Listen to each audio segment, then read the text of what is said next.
que falle y es que ya.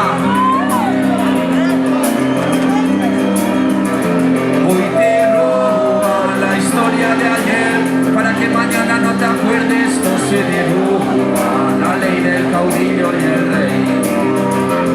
Esta soga falta de escoba. Vivimos en un pueblo con historias pendientes. Aquí si hablas te arrancan los dientes. Gloria pa'l cobarde y puneta pa'l valiente. El tiempo calla y el gobierno miente. La guerra es un negocio y el poder es un cliente. El poder está detrás de marionetas presidentes.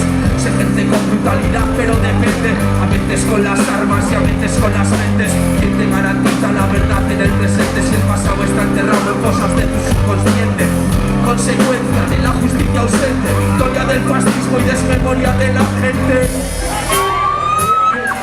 Y a veces el poder muestra su cara de verdad. Sucede cuando el rico se le acaba la paciencia. Primero mata al vivo con la bala, después se carga al muerto cuando se le silencia. Hoy te roban la historia de ayer para que mañana no te acuerdes, no se dibuja la ley del caudillo y el rey. Es la soga del poder, por si algún día te despiertas, faltan escobas para todo lo que hay que valer. La historia no es historia, es propaganda, es el cuento de un bando, el relato de los hechos del que manda. La voz que choca contra el nudo en la garganta, el cadáver que se tapa con la mano, Semana Santa. Cambiaron aquí mucho por gaviota y encontraron a un idiota como socio necesario.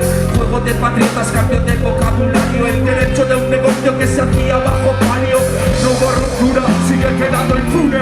Puta dictadura con la rosa y su perfume. Se pinta la fachada, se asumen los cimientos. Eso es el mayor traidor de todos los tiempos. Cambian las formas, no las directrices. Renuevan los actores, las actrices. Mismos cazadores se comen a las perdices.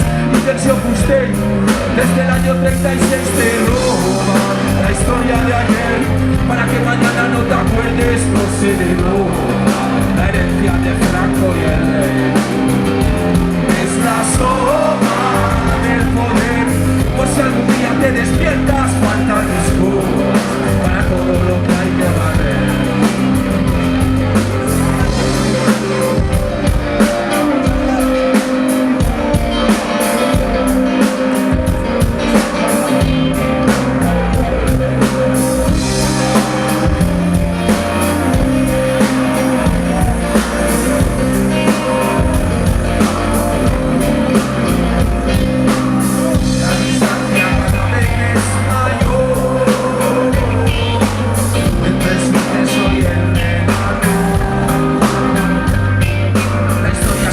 Se desplaza, Guernica se llama Damasco y Varsovia es Gaza. No te confundas de amenaza, el fascismo no está muerto, solo se disfraza. Y recuerda que al imperio no le viene bien la paz. Para mantener el orden, la guerra es lo más eficaz. Si no hay un enemigo se lo inventa, la democracia más violenta. Y acuérdate de la prisión que todos tenemos delante, porque este mundo es un panóptico gigante.